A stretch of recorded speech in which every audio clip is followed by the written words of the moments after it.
¿Cómo está? Qué bueno. Hoy nos toca salud, martes de salud. Está con nosotros el doctor David Kersenovich, secretario de Salud, el maestro Zoé Robledo, director general del IMSS, Eduardo Clark, subsecretario de Integración y Desarrollo del Sector Salud, y Martí Batres, director del ISSSTE. Primero nos va a hablar el doctor David Kersenovich para que todos sepamos, todos los que traemos gripa, sepamos cómo debemos de cuidarnos. Después, Clark, ¿verdad, Eduardo? ¿Empezabas tú? Bueno. Entonces al revés. Eduardo primero, luego Zoé, luego Martí y luego el doctor Kersenovich. Adelante.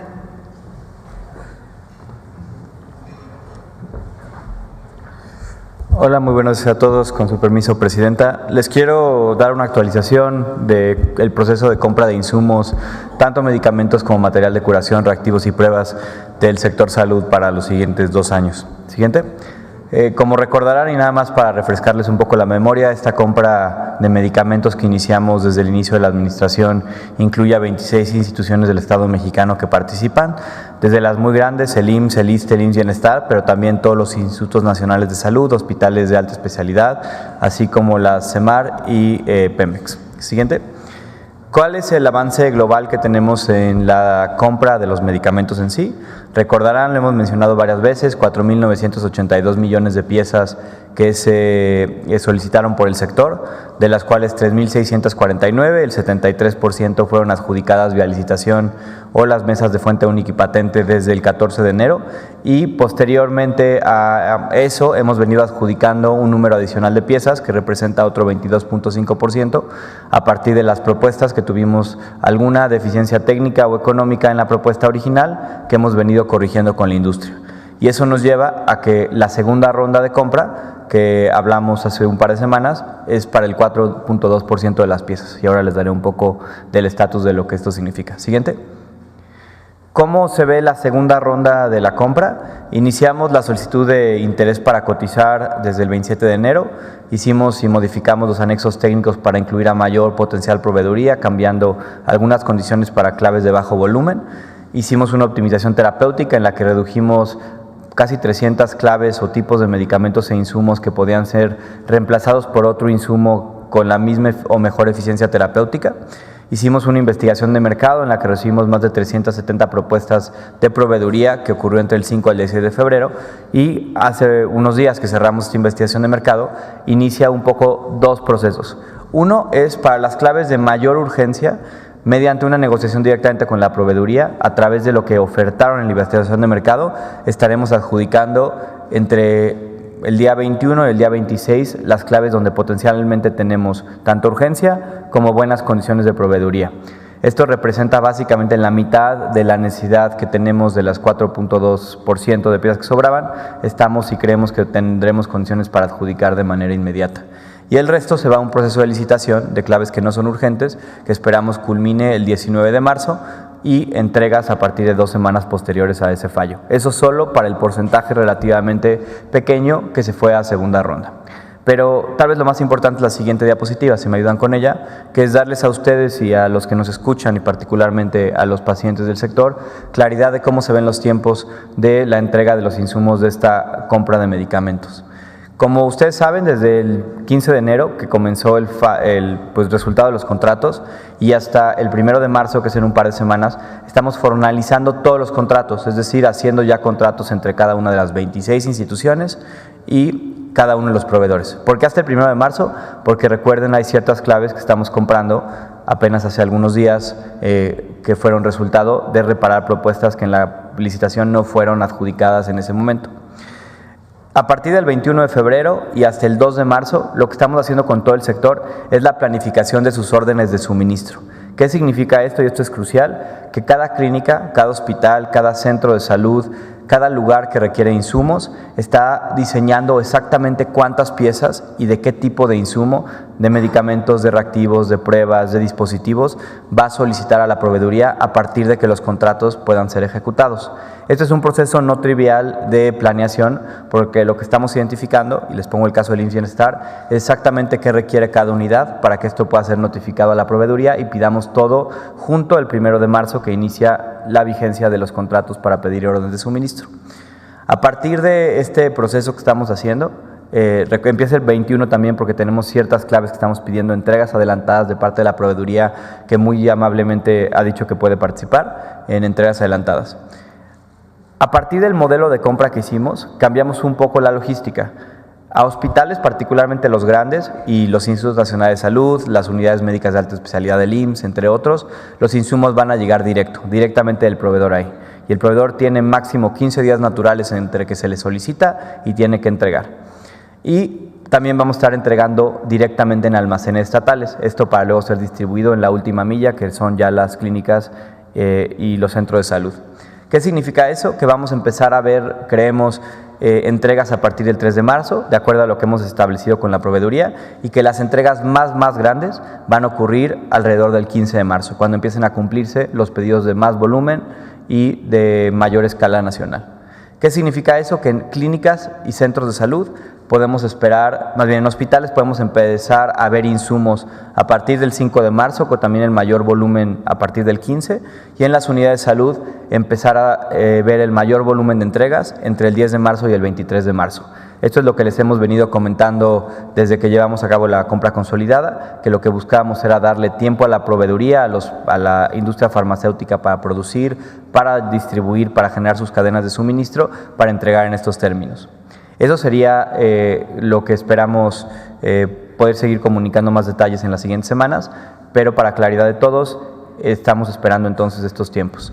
También quisiera dejar claro que de parte de la industria farmacéutica ha habido muy buena disposición para acelerar las entregas, es decir, para no solo tener que cumplir los tiempos legales, pero para mejorarlos y eso ganarnos días para poder ver abasto mucho más temprano. Sería eso sobre el tema de la compra de medicamentos e insumos para la salud. Y si me dan la siguiente, les comento sobre otro proceso que tenemos en puerta en la Secretaría de Salud que complementa el abasto. Tiene que ver con los médicos residentes que estarán entrando a sus especialidades médicas, bueno, a sus residencias médicas para obtener la especialidad a partir de este 1 de marzo. Siguiente. En primer lugar, recordarán ustedes, para ser un médico residente, uno tiene que haber primero concursado en el Examen Nacional de Aspirantes a Residencias Médicas. Este año pasado, 2024, este examen se llevó a cabo en 4 sedes, entre el 24 y 26 de septiembre, en Querétaro, en León, en Morelia y en Puebla. Y participaron 44,855 aspirantes. Siguiente. ¿Qué es el resultado? De estos 44,855 aspirantes, fueron seleccionados para una residencia médica 18,207, es decir, el 42% de las personas que concursaron efectivamente recibieron una oferta para ser seleccionados para esta especialidad. Del lado izquierdo pueden ver la distribución de las especialidades, donde se concentran en mayor número las de medicina familiar, particularmente para el IMSS, así como las de medicina interna, medicina de urgencias, cirugía general, anestesiología, pediatría, ginecología y obstetricia, traumatología y ortopedia, que representan las que son más de 1,000 plazas al año. De estas 18,000 plazas, de estas 18,799 plazas, 18,207 son para mexicanos, 420 son para el programa de formación a médicos extranjeros, 140 para médicos de la Secretaría de la Defensa y 32 para médicos de la Secretaría de Marina. En términos de cómo se distribuyen las 18,000 plazas en el sector, prácticamente la mitad o un poco más son para el IMSS, 30% para la Secretaría de Salud, que involucra tanto el IMSS como los institutos, IMSS Bienestar, como los institutos nacionales de salud, el 10% para el ISSSTE, el 2% para Pemex y otras que involucran en ciertos casos, inclusive la práctica privada, son el 5%. Siguiente. ¿Qué sigue ahora y cómo ha sido el proceso de selección? La primera vuelta de selección, cuando una aspirante hace su examen nacional a una residencia médica, selecciona sus prioridades en términos de qué especialidades le gustaría cursar. A partir de eso, la Secretaría de Salud y de esos resultados, entre el 21 de noviembre y 19 de diciembre, hacen la primera asignación, es decir, asignan a residentes, a especialidades y a hospitales. Luego, los médicos no asignados, en caso de que alguno de los de la primera ronda haya no optado por hacer efectiva esa asignación, se vuelven a asignar entre el 30 de diciembre y el 28 de enero. Esa es la segunda ronda, tanto para el IMSS como la Secretaría de Salud, que son básicamente el 70% de todas las residencias. Este es un proceso 100% automatizado. Y posteriormente, en lo que nos encontramos ahora, que es la última etapa, es ya con las últimas plazas, los aspirantes que sigan sin encontrar una plaza se presentan en una convocatoria pública de la Dirección General de Educación y Calidad en Salud para hacer la última asignación. Y este 19 de febrero se cierra ya toda la adscripción de médicos especialistas a cada una de las unidades que le toca, con el objetivo que inicien el ciclo académico este 1 de marzo. Es decir, este 1 de marzo tendremos otros 18,000 residentes médicos iniciando ya su ciclo académico en las instituciones del Estado mexicano. Siguiente. Y una cosa importantísima, porque luego ha salido públicamente que no estamos formando tantos médicos como deberíamos, es esta gráfica. Esta gráfica lo que muestra es el crecimiento del número de plazas a residencias médicas que ha habido en el sector en los últimos ya casi 15 años. En el 2011, por ejemplo, se abrían y el gobierno mexicano pagaba con una beca solo 5,999 plazas para médicos residentes. Entre 2012 y 2018 este número se mantuvo relativamente estable entre 7,000 y 8,000 plazas y como pueden ver a partir del 2021 el gobierno del presidente López Obrador prácticamente duplicó el número de plazas para aspirantes a residencias médicas, pasando de 9,480 en el 2020 a 17,910 y hemos venido creciendo a una razón de un par de puntos porcentuales cada año para que este 2025 sea el año donde históricamente formemos a más residentes en el sector. 18,799 es lo que estamos contemplando. Si me dan la siguiente. Esto en particular es la submuestra de cuántos están ingresando al IMSS Bienestar y a los Institutos Nacionales de Salud. Pueden ver además que este año tenemos un brinco adicional para fortalecer la formación dentro del IMSS Bienestar, pasando de 4,015 plazas el año pasado a 5,516 este 2025. Y pueden ver que estamos a prácticamente entre 3 y 4 veces más de lo que se formaba en 2017 para el sector salud, adscrito a la Secretaría de Salud, ya sea el IMSS Bienestar como el Instituto Nacional de Salud. Siguiente. Y finalmente, a partir de esto, esta es la tendencia dentro del IMSS Bienestar, particularmente el sector que involucra a los institutos, del número de residentes que tenemos activos. Recordarán, la residencia no es de un año, puede haber residencias de 2, 3, 4 años y por eso este 2024 que acaba de concluir, llegamos a nuestro máximo histórico de hasta 15,570 residentes laborando en el sector público, particularmente en el IMSS Bienestar. Recuerden, estos residentes no solo son estudiantes, sino son una parte crítica de la fuerza laboral que tiene el sector salud para resolver las necesidades de los pacientes en todo el país. Y afortunadamente, desde el inicio de la administración del presidente López Obrador y ahora continuando con la de la presidenta Sheinbaum, tenemos una tendencia creciente de cada vez más espacio para formar médicos, residentes especialistas, pero también una capacidad de una plantilla laboral más amplia para atender a los pacientes de nuestro país. Muchas gracias.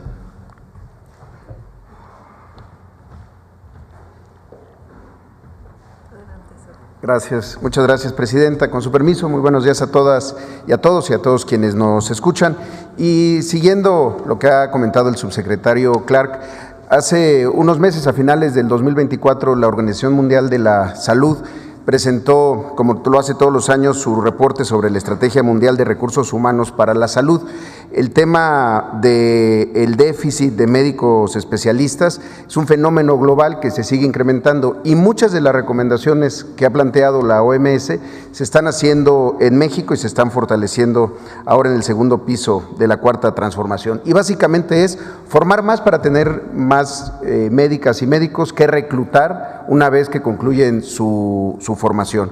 Y sobre todo, empatar la necesidad de las instituciones como una prioridad, que es en donde se atiende la mayoría de la población y quienes tienen menos recursos, para que podamos después contratarlos. Durante muchos años, a estos números de baja disponibilidad de residencias se sumaba que se formaba para el sector privado fundamentalmente, o de una manera importante se formaban en lo público para después ser contratados en lo privado. Entonces, uno de los elementos que se corrigió fue esa congruencia entre la formación y el reclutamiento. Y la verdad que hay muy buenas noticias. Si podemos ver la primera. Si en el 2018 el IMSS estaba ofertando año con año a razón de 4,637 plazas, para este 2024, quienes presentaron el ENARM el año pasado, como lo ha mencionado el subsecretario Clark, fueron 9,813 quienes inician ahora el 1 de marzo su formación. Es decir, de los 44,000 sustentantes, de los 18,000 que van a empezar su formación en todo el sector, 9,813 lo harán en alguna de las residencias del Instituto Mexicano del Seguro Social. Esto significa un incremento del 111% respecto a lo que se estaba formando antes.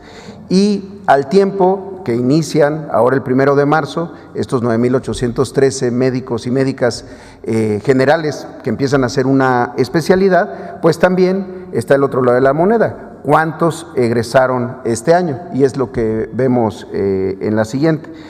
Tenemos la graduación de 7,427, que representa un 72% más de lo que se estaba egresando en 2019. Ahora estos 7,427 es el momento en el que inicia todo el esfuerzo por su reclutamiento, es decir, por ofertarles diferentes bases en diferentes hospitales de todo el país. Algo que es importante, si podemos ver la siguiente, es cómo se hace esto.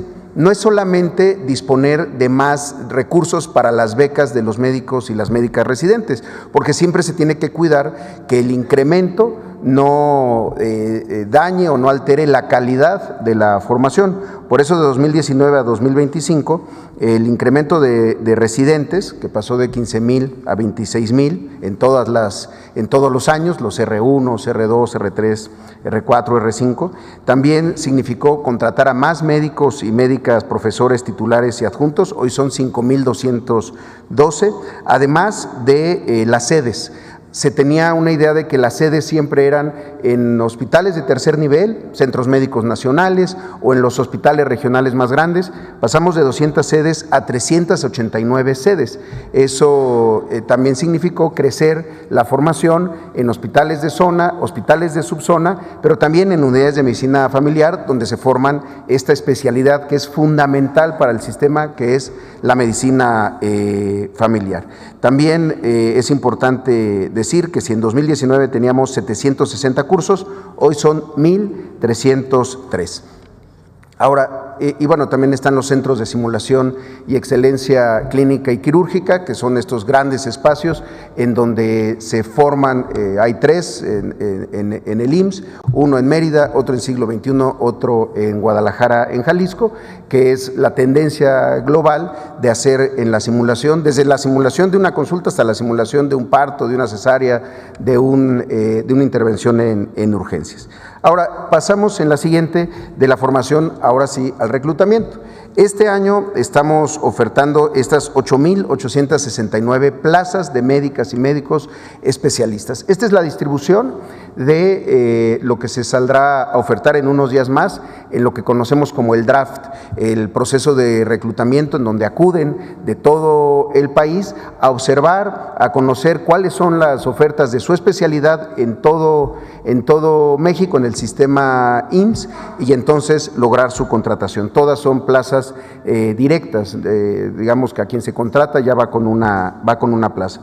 Solo lo ponemos en términos de los estados que están concentrando mayor oferta son la Ciudad de México con 1,169, Chihuahua con 748, el Estado de México con 723, Sonora 586, Chiapas 461, Veracruz 457 y Jalisco 445. La meta es que logremos el 100% de la contratación. La siguiente, Ahora, estas son las diferentes especialidades que se están saliendo a ofertar de estas 8,869 plazas. El 53% se concentra en 6 especialidades que conocemos como troncales: medicina familiar, medicina de urgencias, medicina interna, anestesiología, ginecología y obstetricia e imagenología diagnóstica. Hace unos años, un par de años, pediatría, por ejemplo, era una de las que teníamos mayores vacancias. Hoy, afortunadamente, se ha ido logrando cubrir porque iniciamos desde 2020-21 el incremento en la formación. En la siguiente, esta congruencia que hemos mencionado tiene que ver con cuántos de los residentes se contratan.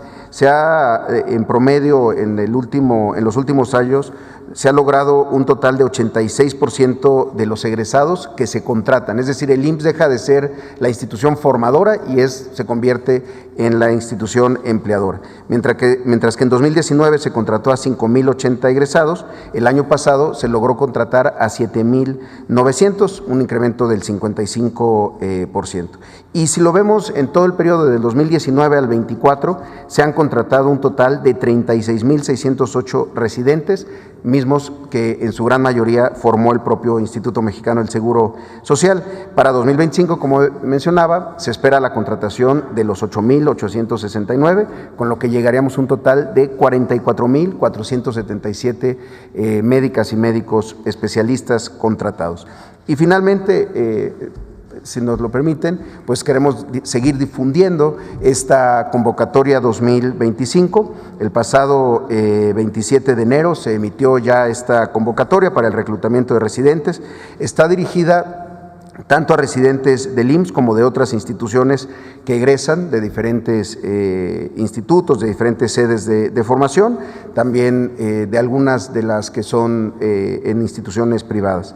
El evento de reclutamiento para los residentes empieza el 26 de febrero y concluye el 7 de marzo para los residentes del IMSS, y después se abre la etapa para residentes externos del 10 al 13 de marzo. Este registro es presencial en el Centro de Convenciones del Sindicato Nacional de Trabajadores del Seguro Social, que está aquí en la Ciudad de México, en Churubusco, y los interesados en participar pueden subir sus documentos y revisar la convocatoria completa en la página del IMSS, ims.gov.mx, y dar clic en el apartado de reclutamiento IMSS a médicos especialistas. Y finalmente presenta una noticia muy importante, también lo hemos estado haciendo desde el año pasado y lo replicamos este año, porque hay muchas plazas que se conocen como de difícil cobertura o lugares nuevos que tienen que ver con los nuevos hospitales. Una de las indicaciones que nos ha dado la presidenta es que todo lo que construyamos, equipemos y echemos a andar tenga siempre todos los médicos y médicas especialistas, es decir, hacer una muy buena planeación, no solamente desde la lógica de la infraestructura y el equipamiento, sino también de la contratación, porque de nada sirve tener un hospital con el mejor equipo y con insumos si no se cuenta con quienes son los profesionales, hombres y mujeres, que permiten que ese lugar sirva para salvar vidas, para sanar. Entonces, con este criterio es que para tanto los hospitales de próxima apertura en Ensenada, en Hermosillo, en Tuxtla Gutiérrez, en Ticul, en Guanajuato, en Ciudad del Carmen, en Navojoa y en Tula, además de Zaragoza y Puebla, se cuente con estímulos. Para estos primeros hospitales, el 1 de marzo al 26 de febrero del 2026, se dará una compensación adicional de 6,620 pesos mensuales para quienes cubran las plazas de estas nuevas instalaciones y en estos estados. En el resto de los hospitales que se tenga otros niveles de cobertura, también se están planteando estímulos del 50% para médicos especialistas y también para otros estados u otras sedes que no son de difícil cobertura, pero que también se requieren de ciertas vacantes, se están buscando compensaciones del 30%. Hace unos días, justamente el subsecretario Clark nos acompañaba en la sesión del Consejo Técnico donde se discutió esto y se veía que con el esfuerzo que se había hecho la vez pasada, se había logrado acortar en 15% la vacancia de médicas y médicos especialistas. Estamos hablando muchas veces de turnos complejos en la noche o de hospitales que están en zonas más apartadas, pero esto nos ha dado un buen resultado, teniendo una vacancia de un solo dígito de 9% que se busca cubrir para llegar siempre al 100%. Y finalmente tenemos un pequeño video de 2 minutos, si nos lo permiten, y con eso concluimos.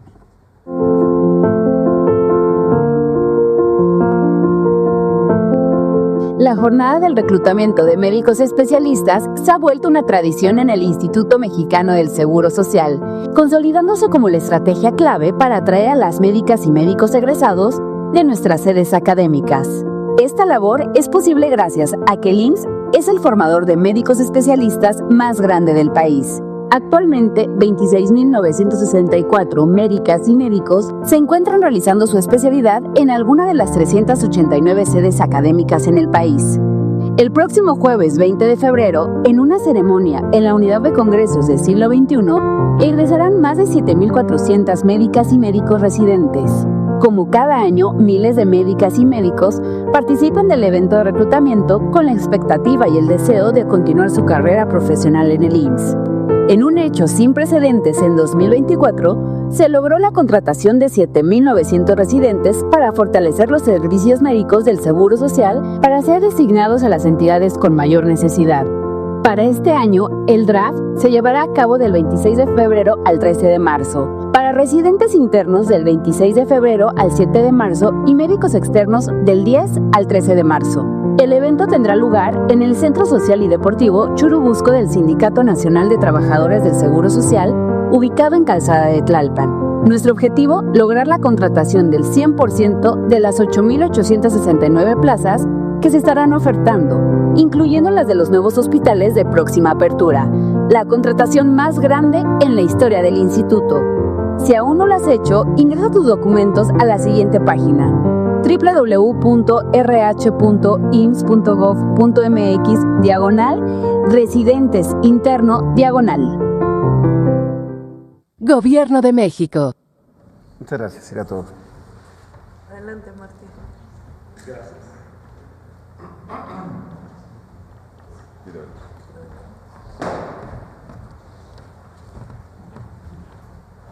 Muchas gracias. Buenos días, Presidenta. Buenos días, amigos de los medios de comunicación. Cuando presentamos los 25 puntos para la transformación del ISSSTE, hablamos en uno de ellos del combate a la corrupción y de un conjunto de prácticas que distorsionan o distorsionaron la actividad de la institución y que estamos corrigiendo. Es el caso de la Fundación ISSSTE, Asociación Civil, que comentamos de pasada y que queremos profundizar más ahora. Adelante, por favor. Esta fundación se constituyó el 15 de noviembre de 2016 como asociación civil. Adelante. Quienes la fundan son José Reyes Baeza, que es el presidente honorario, que era el director del ISSSTE en aquel entonces, Rafael Manuel Navarro Meneses, y otros integrantes fundadores son José Narro Robles, José Ignacio Campillo, Delia Mendía Subiate, entre otros. Adelante. Actualmente la directora general es Norma Patricia Valencia, la representante legal Delia Mendías y el director de finanzas Guillermo Gómez Tagle. Adelante. Esta fundación usufructuó espacios del ISSSTE. Entre 2017 y 2018 se le otorgaron 27 espacios dentro de instalaciones del ISSSTE a título gratuito para cafeterías y máquinas expendedoras de café. Se le dieron más de 1.200 metros cuadrados y de esos 27 espacios, 15 fueron indebidamente arrendados, obteniéndose un lucro, una ganancia, sin que el ISSSTE tuviera ninguna participación en ello. Es decir, el ISSSTE le da a esta fundación esos espacios y esta fundación a su vez los renta y obtiene un recurso por los mismos, recurso que el ISSSTE no tuvo. Adelante, por favor. Más adelante La Fundación ISSSTE obtuvo unas oficinas dentro de las instalaciones del ISSSTE sin que haya mediado ni siquiera contrato, convenio, acuerdo, trámite alguno. Estando en la administración pública sabemos lo difícil que es obtener una oficina para otro ente, tiene que pasar por INDAVI, o sea, es un camino muy largo. Aquí simplemente esta fundación tiene unas oficinas dentro de las instalaciones del ISSSTE en San Fernando sin que haya mediado ningún tipo de trámite. Adelante, por favor. En el 2017, el ISSSTE entregó a esta fundación 5 millones de pesos. La justificación fue destinar ese recurso a la adquisición de sillas de acompañamiento en hospitales, sillas de ruedas, camillas, prótesis, libros, auxiliares auditivos, en fin, es decir, todo aquello que el ISSSTE podía hacer directamente sin necesidad de ninguna fundación. El propio ISSSTE podría adquirir dichas sillas y podía destinarlas a algunos de sus espacios o derechohabientes. Adelante. En los archivos de las direcciones administrativa y jurídica del ISSSTE no existe constancia alguna de compras efectuadas con dichos recursos, o sea que el ISSSTE no tuvo ninguna información sobre esos 5 millones de pesos, ni en qué se emplearon, ni el destino que tuvieron las cosas que eventualmente se compraron. De hecho, hasta casi 9 años después, esta fundación entregó a un hospital del ISSSTE un aparato para cuestiones de la piel. Eso es todo lo que se tiene como registro de la operación de esta fundación, que tenga que ver con el ISSSTE. Adelante. Dentro de las actividades que tiene esta fundación está la de ser donataria autorizada, o sea que puede pedir donaciones, obtener donaciones, deducirlas de impuestos para quienes hacen las donaciones, ayudar para que deduzcan impuestos a quienes hacen esas donaciones, utilizando el nombre del ISSSTE. Adelante, por favor. Por otra parte, quiero comentar que comenzó el proceso de recuperación por parte de la institución de sus funciones y del deslinde con la Fundación ISSSTE desde la administración pasada. Ya desde el 8 de mayo del 2023 se presentó una demanda para recuperar los espacios entregados en comodato. Adelante. Esta demanda tuvo como consecuencia la recuperación de los espacios no arrendados. Esto ocurrió a fines del 2023. El 28 de septiembre de 2023 se dio la orden de devolución de espacios otorgados en comodato en general. El 9 de octubre de 2023 se dio una condena al pago de daños y perjuicios. Estas son resoluciones de jueces. El 25 de agosto de 2023, no obstante, el ISSSTE presentó denuncia penal por ocupación indebida de las oficinas del ISSSTE. Son los procesos que comenzaron ya desde la administración pasada. Adelante, por favor. Luego tenemos como parte de este proceso, ya en la presente administración, ya con nosotros, que el 13 de noviembre de 2024, como director general, solicitamos a esta fundación dejar de utilizar el nombre del ISSSTE y desocupar los inmuebles. El mismo 13 de noviembre solicitamos a la Secretaría de Economía revocar el nombre Fundación ISSSTE. El 6 de enero de 2025 solicitamos la entrega de las oficinas en el complejo de San Fernando, que está pendiente, por cierto, por una suspensión de un juez federal. Adelante, por favor. Luego, el 24 de enero de 2025, El juez que ha llevado estos casos aprobó la ejecución forzosa, incluso con uso de la fuerza pública, de los espacios no reintegrados al ISSSTE. El 4 de febrero de 2025 se notificó la terminación anticipada del convenio que se estableció en 2018 y el 5 de febrero de 2025 la denuncia ante la Secretaría de Anticorrupción y Buen Gobierno por posibles faltas de corte administrativo. Adelante, por favor. En estos últimos días, con la resolución del juez, se han recuperado espacios que estaban siendo arrendados a empresas con cafeterías y servicios de este tipo. Entonces se han recuperado estos espacios. El 7 de febrero en el Hospital Ignacio Zaragoza, el 8 de febrero en la Clínica de Medicina Familiar de Villa Álvaro Obregón, el miércoles 12 de febrero en el Hospital Regional 1 de octubre, el 13 de febrero en el Hospital Centenario de la Revolución Mexicana, el 14 de febrero en el Hospital Fernando Quirós y el 15 de febrero en el Hospital General de Tacuba. Es decir, estos espacios se han venido recuperando apenas recientemente en días pasados, que son los que no se entregaron. Adelante, por favor.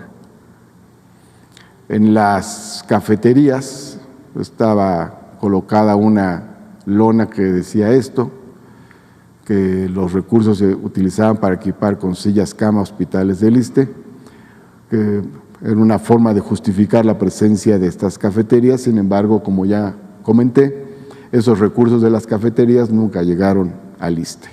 Adelante, por favor. Tenemos como procesos pendientes de culminar la recuperación de 8 espacios. Afortunadamente ya recuperamos de los 15 que estaban pendientes 7. La recuperación de las oficinas que se encuentran en San Fernando y la cancelación del permiso para la utilización del nombre del ISSSTE. Adelante.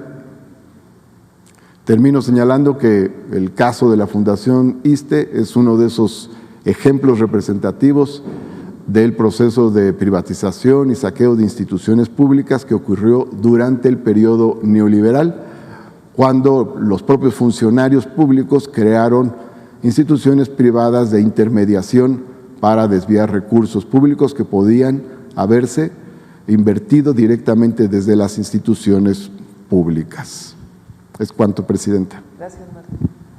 David. Con su permiso, Presidenta, buenos días a todas y todos. Cada año en esta época invernal padecemos infecciones respiratorias agudas y eso se repite año con año y es causa de mucha morbilidad y mortalidad de las personas, algunas que están en mayor riesgo que otras. De tal manera que desde el principio de la administración nos encargaron, nos encargaron ver el aspecto de cómo podemos prevenir y fortalecer para no enfrentarnos al mismo problema.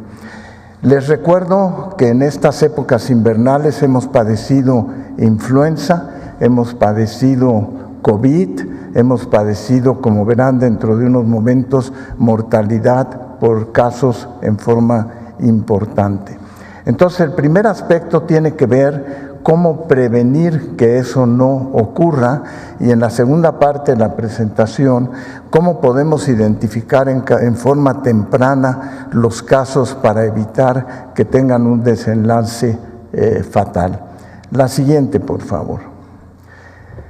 De tal manera que la estrategia que se siguió en prevención por instrucciones de la presidenta Sheinbaum fue empezar la vacunación contra influenza y contra COVID a las 2 semanas de haber iniciado esta administración en forma temprana en el mes de octubre.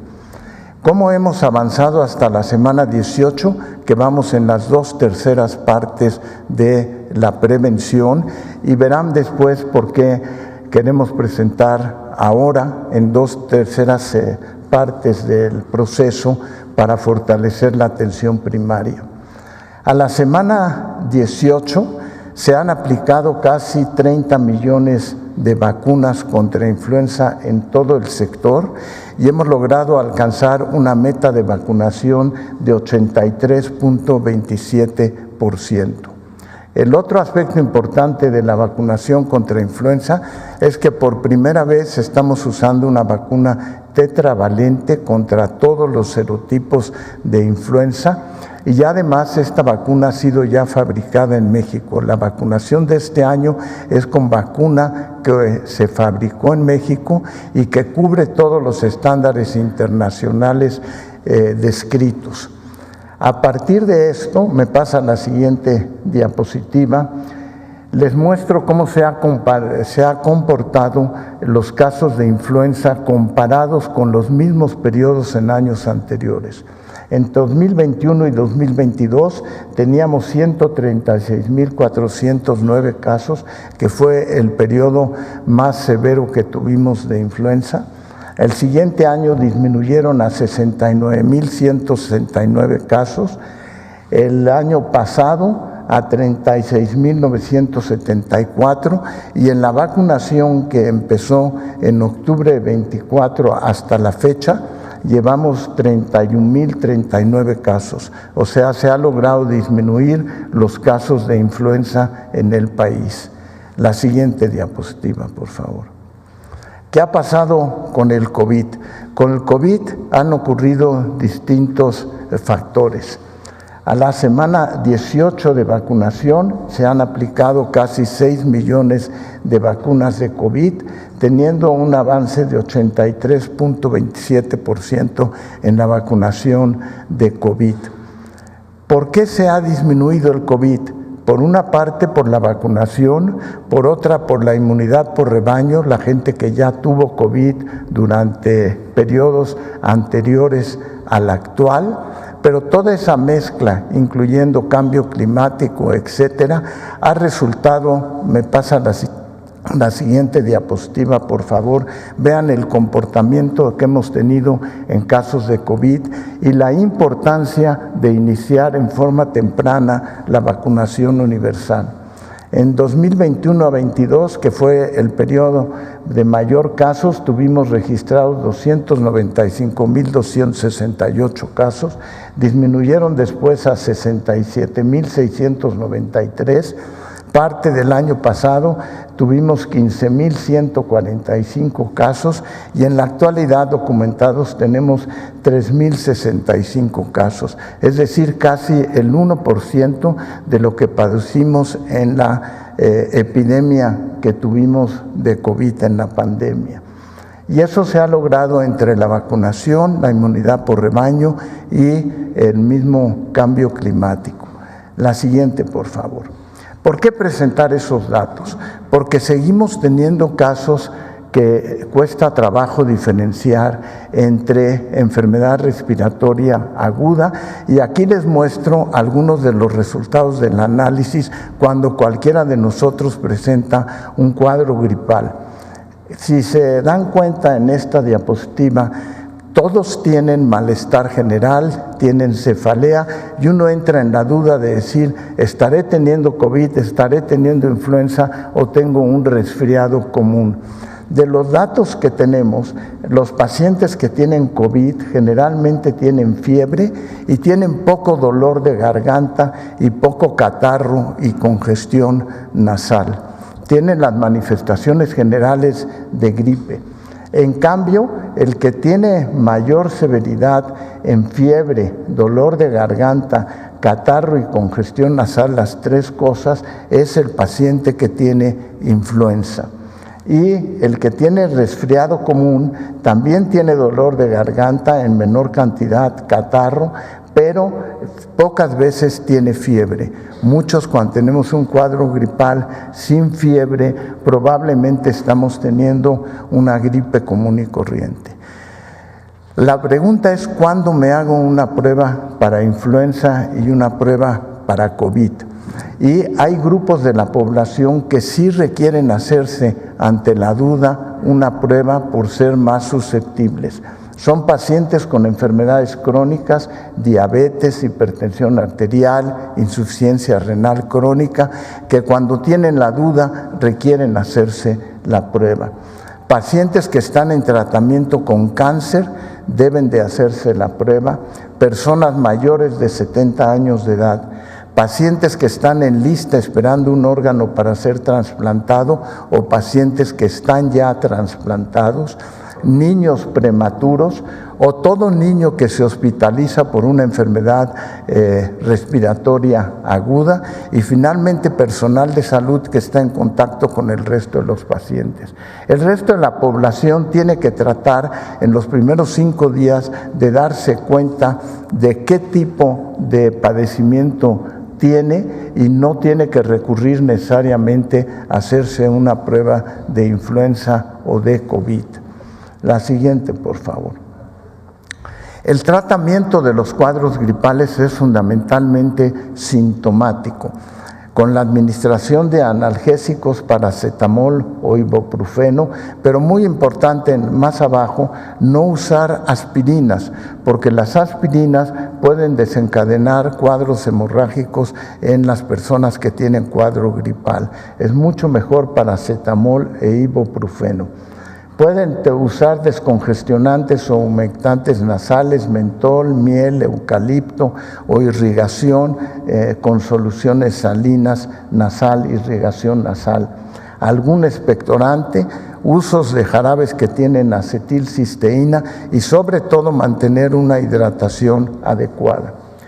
No es recomendable el usar jarabes o pastillas que tengan codeína tratando de suprimir la tos.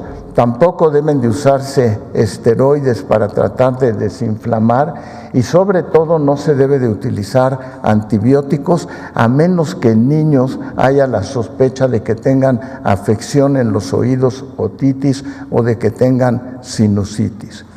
Estas cosas son de atención primaria y cómo reconocer en forma temprana ante un cuadro gripal. Con la ayuda de todos ustedes en relación a esto, esperamos poder terminar en las 6 semanas que falta del periodo invernal con las cifras hacia la baja en forma importante en la presencia de cuadros severos. En este momento no tenemos un problema de hospitalización ni problemas severos en relación a la infección, gracias a las medidas preventivas y al reconocimiento temprano. Esto.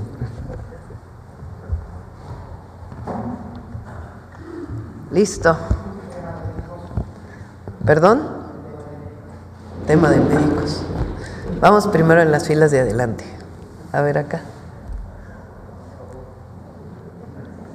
Gracias, Presidenta. Buenos días. Soy Karen Ballesteros de Canal 11. La primera pregunta es si se tiene, más bien, ¿cuál es la inversión que se tiene contemplada para estos estímulos adicionales de los que hablaba el director del IMSS, Zoé Robledo, en estas zonas de difícil cobertura y de los nuevos hospitales? Por favor. ¿Tienes el dato?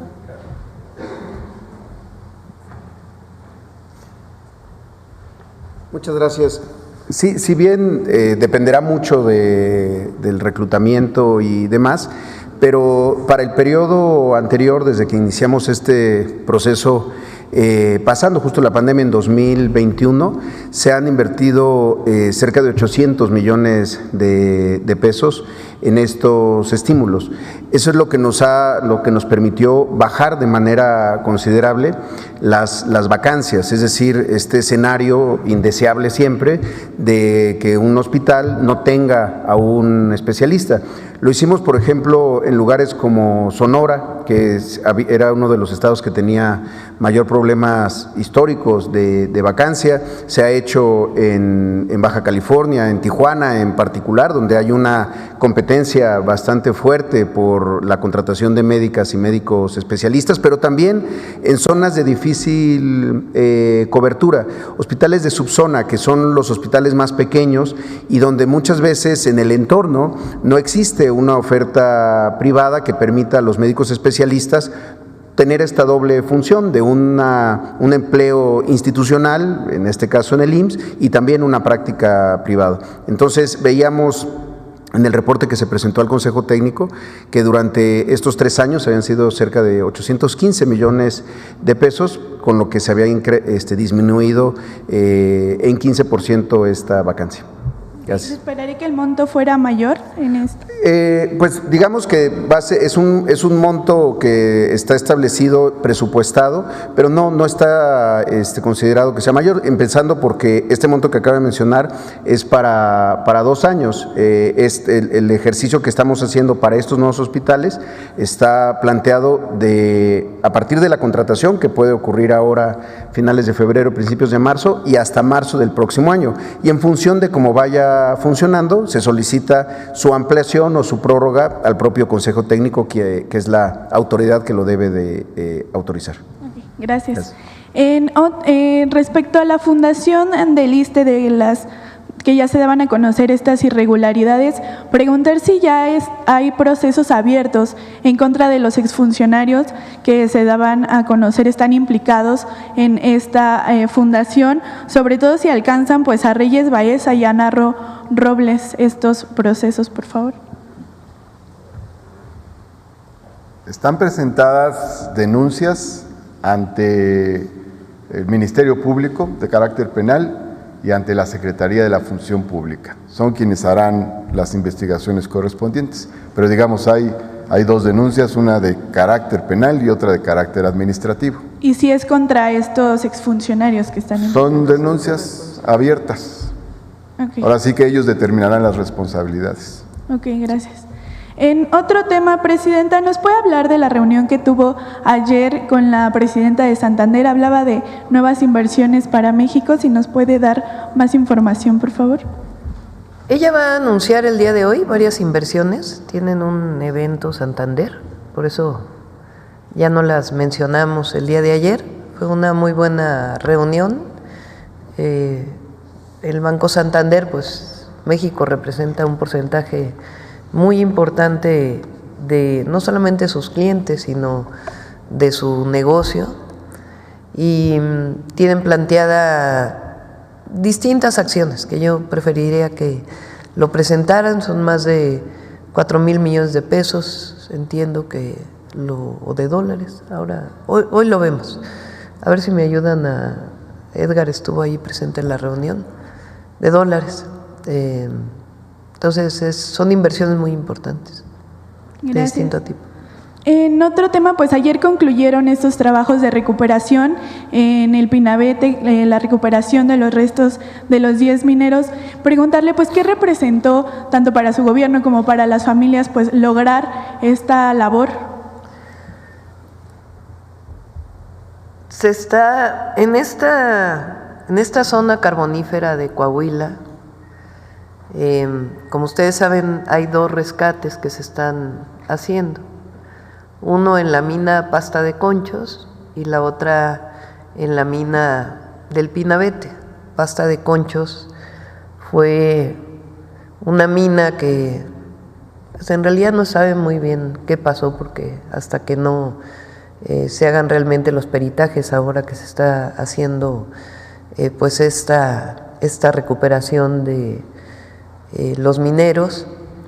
En 2006 pues hubo un accidente, estaba Fox de presidente, y si recuerdan, a lo mejor hay algunos aquí muy jóvenes, otros no tanto, si recordamos, después de algunos días donde estábamos en vilo todas las mexicanas y mexicanos esperando el rescate de los mineros, de pronto decidieron dejar de rescatar, dijeron que había habido una explosión y esa mina se cerró. Y las familias estuvieron pidiendo durante muchísimos años el rescate de los cuerpos de los mineros. El presidente López Obrador en su primera campaña en 2006 se comprometió con ellos, y en 2018 pues inició este rescate que lleva ya pues cerca de 6 años. Nosotros vamos a seguir hasta que no se rescate el último cuerpo del último minero. No se va a suspender ese trabajo, lo está haciendo Comisión Federal de Electricidad, y ya ha habido rescates muy importantes. Eso es en Pasta de Conchos. En la mina del Pinabete ocurrió el accidente cuando el presidente López Obrador era presidente, y ahí también se inició un rescate muy importante. Es un trabajo pues muy minucioso porque se hizo una excavación muy grande. En esa mina entró agua y fueron 10 mineros que perdieron la vida, y ya se rescataron a los 10 mineros, a los cuerpos de los 10 mineros. Se está en contacto con las familias. La Coordinadora de Protección Civil ha estado ahí desde el primer momento, y entiendo que ya fue reconocido y entregado los últimos restos a la familia. Entonces, con esto se cerraría el capítulo del Pinabete. Todavía falta un memorial que hay que hacerlo, y el trabajo que tiene que seguirse haciendo con las familias, y la determinación de CFE de qué vamos a hacer con con esta mina abierta que permitió este rescate. Y Pasta de Conchos continúa. Okay. ¿Hay una fecha estimada para este memorial? Pues sería este año se estaría realizando, en coordinación con las familias, lo que ellos decidan. Okay. Por último, pues este día se presenta en el Senado la reforma para acabar con el nepotismo. Si nos puede ahondar un poco más sobre la importancia de esta ley, en qué va a consistir y cómo pues se va a evitar que estas personas que tengan parentesco ocupen el mismo cargo público, por favor.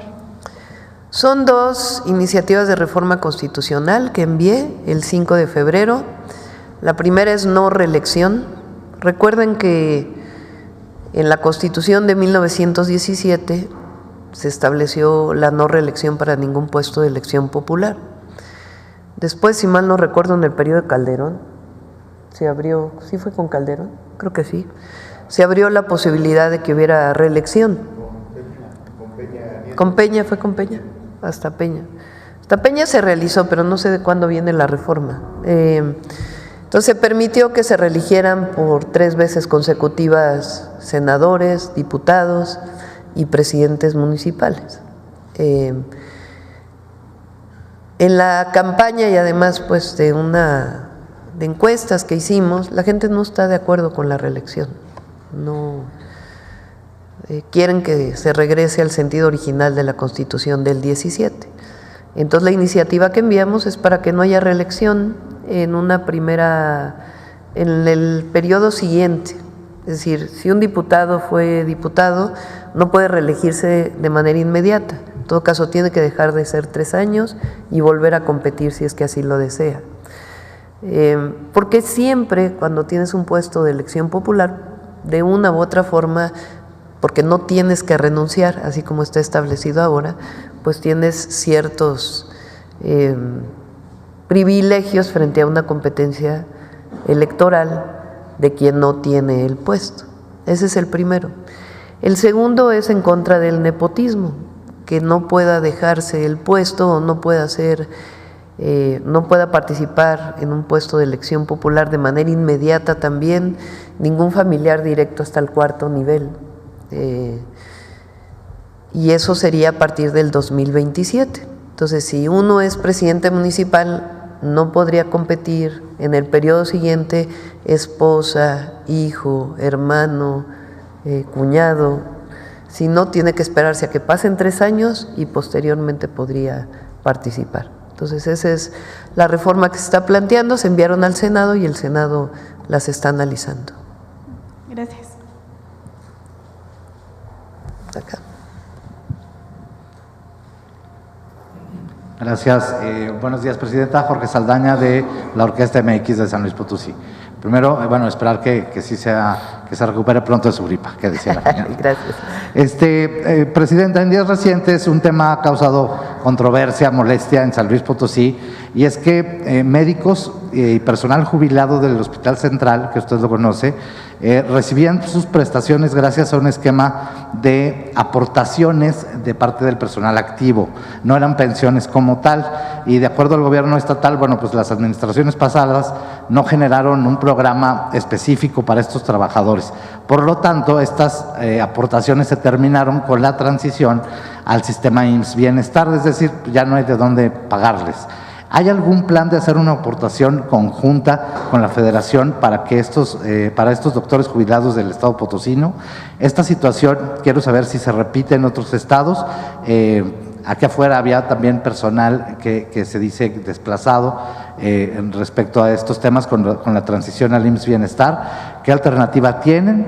Y si corresponde al gobierno federal o al estado, o de la mano los dos, resolver este tema. Sería mi primera pregunta, Presidenta. Sí, lo revisamos. El caso de las pensiones no pasaron al IMSS Bienestar. Aquí está Zoe, que fue quien hizo los convenios. Pasa el médico, el trabajador o trabajadora de la salud, y se aumenta su salario y se le basifica. Pero las pensiones siguen estando a cargo del Estado. Pero revisamos el tema de San Luis Potosí, a ver cómo podemos ayudar. Gracias, Presidenta. Y segunda pregunta, es cambiando un poquito el tema, se anunció que San Luis será uno de los primeros estados donde se construya la Universidad Nacional Rosario Castellanos. Yo quisiera saber, entre Federación y Estado también, qué corresponde a cada quien. Sabemos que la manutención, el equipo, a veces los softwares, etcétera, sobre todo por el perfil de las carreras que se quieren ofertar, sería bastante costoso. ¿Quién sería el encargado de poner el terreno? ¿Quién de la construcción, la nómina y equipamiento para funcionamiento de estas universidades? Lo que estamos haciendo es un convenio en donde el Estado pone el inmueble, porque hay muchos inmuebles que no están ocupados. Ese es el caso de Tijuana, que era un edificio que era del Tribunal Superior de Justicia, que quedó abandonado. Ahí se va a hacer la universidad, se están haciendo adecuaciones. El caso también de Comitán, en Chiapas, que ahí también había un edificio abandonado y se está recuperando la instalación y ahí va a ser la universidad. Y en el caso de San Luis Potosí, la idea es que una parte la ponga el Estado y toda la nómina y la operación de la universidad la pone el Gobierno de México a través de la Universidad Nacional Rosario Castellanos. Se va a retrasar mucho este plan en San Luis Potosí por lo que ocurrió, que finalmente se había elegido ya una sede, un terreno, se iba a reconstruir en las instalaciones de la secundaria técnica, la ETI y la TIPO, pero se acordó terminar el ciclo escolar. Entonces, ¿podría haber ajustes en los tiempos de que no fuera en agosto que tuviéramos? Pues vamos a ver, vamos a platicarlo con el gobernador. Estas dos universidades, por ejemplo, en Tijuana y Comitán, no sé si también, apenas hoy me reúno con Secretaría de Educación, se van a abrir inscripciones para empezar a distancia. Y ya cuando esté la sede, pues ya será presencial. Vamos a ver si puede ser el mismo caso para San Luis. Muchas gracias, Presidenta. Buen día. Sí. No, me confundí, son $2,000 millones en el caso de Santander. Gracias, Presidenta. Muy buenos días a todas, a todos. Liliana Noble, a todos. Liliana Noble de Pulso Saludable. Presidenta, en el Instituto de Bioinvestigación, Entrenamiento, NERVIT por sus siglas en inglés, en Irlanda, en Dublín, nos enseñaron los profesores el tema de la intercambiabilidad. Nos explicaban que es un asunto que debe de ocurrir sí, solo si el paciente que recibe este medicamento biotecnológico no es buen respondedor a la terapia inicial. Yo quería en ese sentido, quisiera preguntarle qué pasa, cómo están cuidando este tema de la intercambiabilidad sin tocar el tema económico. En México los medicamentos biotecnológicos son costosos, lo sabemos, pero existen los biosimilares por este tema de esta palabra. Entonces, ¿qué pasa, doctor Kersenovich, con este tipo de medicamentos? Gracias. Sí, ese tipo de medicamentos entran dentro de la definición de lo que son medicamentos biosimilares. Es decir, que una vez que el producto innovador sale al mercado y pierde la patente, se puede fabricar un medicamento biosimilar en relación al producto original. La fabricación de medicamentos biosimilares es muy distinta a la fabricación de un producto genérico porque implica técnicas mucho más avanzadas y ahí COFEPRIS es quien está regulando precisamente junto con la propiedad intelectual el cómo poder intercambiar esos medicamentos.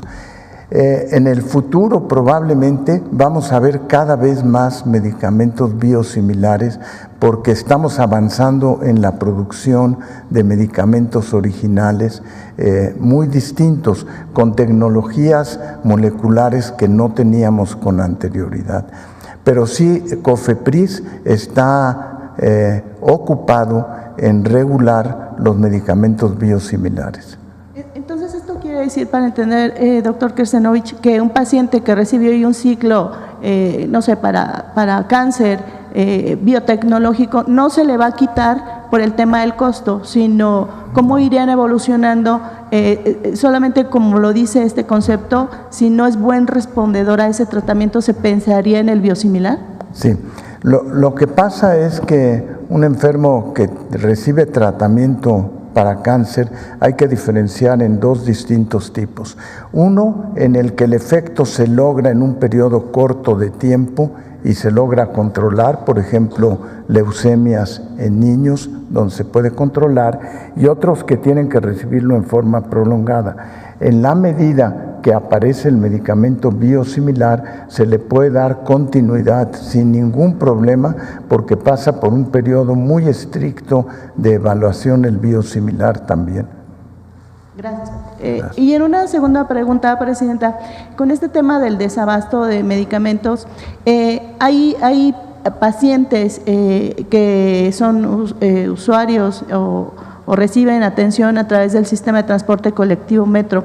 Y hay medicamentos, no sé si pasa en otras áreas, en el IMSS, en el ISSSTE, pero muchos de estos pacientes reciben medicamentos muy limitados, el resto los tienen que comprar sus familiares porque no están dentro de estos llamados cuadros básicos. Yo quisiera preguntarle… No, eso se terminó. O sea, ahora se compran todos los medicamentos y todos los medicamentos son gratuitos. Ya no hay aquella cosa del Seguro Popular de solamente los medicamentos básicos. No sé el caso en particular del metro de la ciudad, pero en el sistema de salud pública todo medicamento es gratuito y suficiente. Yo quisiera preguntarle si particularmente en este caso del sistema de transporte colectivo Metro, que sé que es un tema local, entraría dentro de este esquema global nacional en donde justamente se eliminen también estos llamados cuadros básicos y la familia del paciente no tenga que comprar estos medicamentos. Por ejemplo, para la gente que vive con una enfermedad cardiovascular, los llamados cardiópatas, tienen que comprar el resto de los medicamentos que sí o sí deben de utilizar porque a lo mejor tienen un problema de un cateterismo o traen un marcapasos. Hay 3 sistemas de salud públicos centrales. El IMSS, que es para todo empleado que trabaja en una empresa privada y cotiza al IMSS, tiene derecho al sistema de salud del IMSS, además de la seguridad social, evidentemente. El ISSSTE, que es para todos los trabajadores del Estado, y todos aquellos que no tienen derecho a bien sin estos dos, tienen el IMSS Bienestar. Además, pues está Pemex, que tiene sus propias características por su propio contrato colectivo, obviamente la Secretaría de la Defensa Nacional, la Secretaría de Marina, y aparte están los institutos de salud, que son de tercer nivel y que están vinculados con la Secretaría de Salud, la SINSAE. Entonces, en todos estos casos, todos participan en esta compra de medicamentos. El paciente, el objetivo es que no gaste absolutamente nada en ningún medicamento, sino que todos los medicamentos sean gratuitos, independientemente de si es un cuadro básico o un cuadro más complejo. La gratuidad en la atención en la salud es constitucional. Entonces, ahora estamos haciendo esta compra de medicamentos. Como lo expliqué, al cierre del 2024 se habían, digamos, cerrado los contratos. Desde Secretaría de Salud y Birmex se hizo una compra complementaria para poder cerrar el 2024 y principios del 2025. Y esta compra que le ha dedicado Eduardo Clark, Birmex y todo el equipo de salud, pues mucho tiempo para hacerla transparente, que se compre directamente al fabricante y que no sea a través de intermediarios. Esta compra pues es la compra que va a ser para los próximos 2 años, que representa un monto muy significativo y que, como lo explicó aquí Eduardo, el objetivo es que en marzo podamos ir resarciendo pues esta falta de medicamentos que hay en algunos lugares por este proceso del cierre del 24 e inicio del 25. Gracias, Presidenta. Y en el tema de estas malas prácticas que se hicieron con esta fundación del ISSSTE, quisiera conocer si se tiene detallado el monto general por el cual se hicieron estos arrendamientos y si se conoce también si algunos de estos recursos han sido realmente utilizados para el beneficio de las instalaciones de algunas clínicas del ISSSTE.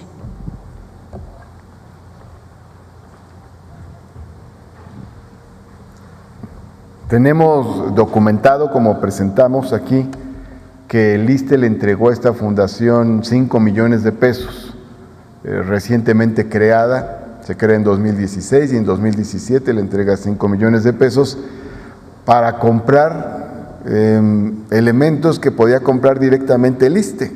O sea, el ISSSTE no necesitaba crear una fundación para que a su vez comprara camillas, por ejemplo. El ISSSTE podía comprar camillas y llevarlas a los hospitales donde hacían falta. No se tuvo ningún informe de qué se hizo con esos 5 millones de pesos. No se tuvo ninguna recepción de mobiliario, equipamiento en los hospitales por parte de la fundación. Hasta casi 9 años después llegó un aparato a un hospital que llevó la Fundación ISSSTE, que se había comprometido a llevar para un tema de la piel, de eliminación de verrugas, manchas, etc. Eso es todo lo que se conoce, eso es todo lo que se sabe. Pero el área administrativa no tiene registro alguno. El área de almacenes no tiene registro alguno de donaciones que hayan llegado por vía de la Fundación ISSSTE. El área jurídica no tiene registro alguno de algún tipo de operación. Entonces, esta fundación actuó por su cuenta. En su momento, las autoridades federales de entonces le dieron la calidad de donataria, entonces podía recibir donaciones. No sabe, el ISSSTE no sabe qué donaciones recibió, con qué montos, a qué se destinaron, qué compró, qué se hizo, nada. Es una fundación que actuó por su cuenta, es una fundación privada. Nosotros no estamos en contra de que existan fundaciones privadas, hay muchas fundaciones y muy buenas que realizan labores muy loables, pero de lo que estamos en contra es de que se utilice el nombre del ISSSTE, las instalaciones del ISSSTE y los recursos del ISSSTE, pues para fines propios de una fundación. Esa fundación ISSSTE no es del ISSSTE, aquí le quiero decir a la gente para que no sea engañada, y si alguien quiere hacer una donación al ISSSTE, la puede hacer directamente, no se necesita ninguna intermediación. Gracias. Y finalmente, Presidenta, yo quisiera conocer que ayer se inauguró un centro de cuidado de las emociones en la alcaldía de Tlalpan. La jefa de gobierno, Clara Brugada, inauguró este primer centro y nos hablaba de que también se va a trabajar mucho en las escuelas acerca del tema de la depresión y de la posible erradicación del bullying. Sabemos que recientemente una pequeñita, pues desafortunadamente tuvo consecuencias serias a su salud por, al parecer, un tema de bullying. Yo quisiera conocer si a nivel nacional, la Comisión Nacional de Salud Mental y Adicciones, la CONASAMA, va a hacer alguna especie de entrenamiento o de información en las escuelas, así como se está haciendo con el tema de las adicciones, justamente para concientizar a las y los niños, a las jóvenes, a todas ellas y a ellos sobre este tema tan tan importante que es el bullying. Según la Organización para la Cooperación y el Desarrollo Económico, la OCDE, México ocupa uno de los primeros lugares de los países que la conforman en este tema del bullying, y es desafortunado, Presidenta. Gracias. Sí, por cierto, Mario Delgado, el secretario de Educación, ha estado cerca de la familia. Fátima se llama la jovencita, pues para apoyar en todo lo que se requiera. En el gobierno del presidente López Obrador se hizo una guía y se avanzó en este tema que lleva ya tiempo en nuestro país, y sí vamos a avanzar mucho más. El objetivo es pues evitar el acoso escolar de cualquier tipo y la violencia que se pueda generar, verbal, física o de cualquier tipo, frente a un estudiante, o hombre o mujer, que sea distinto, que sea diferente. Entonces sí hay que parar cualquier tipo de violencia y apoyar a las personas y a las familias que por alguna razón están viviendo una situación así en alguno de sus hijos o hijas.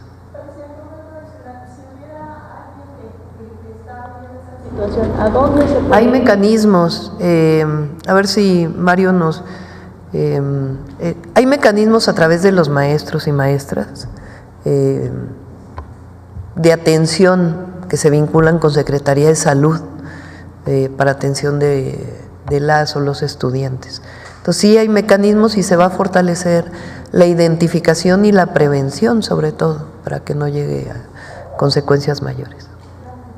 Sí.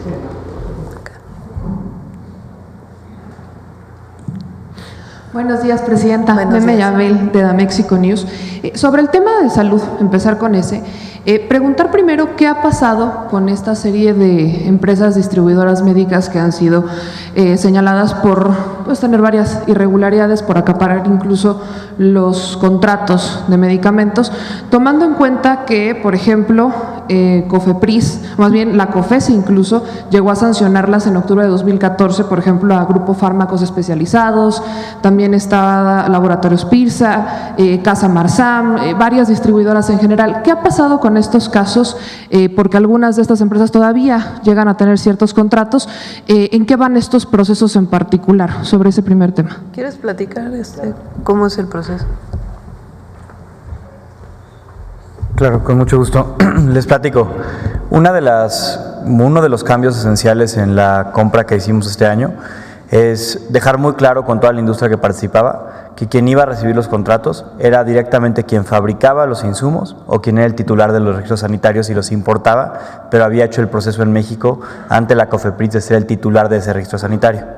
Históricamente lo que pasó es que había compañías completas, muchos distribuidores que no fabricaban nada y lo que hacían era comprarle directamente a los fabricantes y luego revendérselo al gobierno.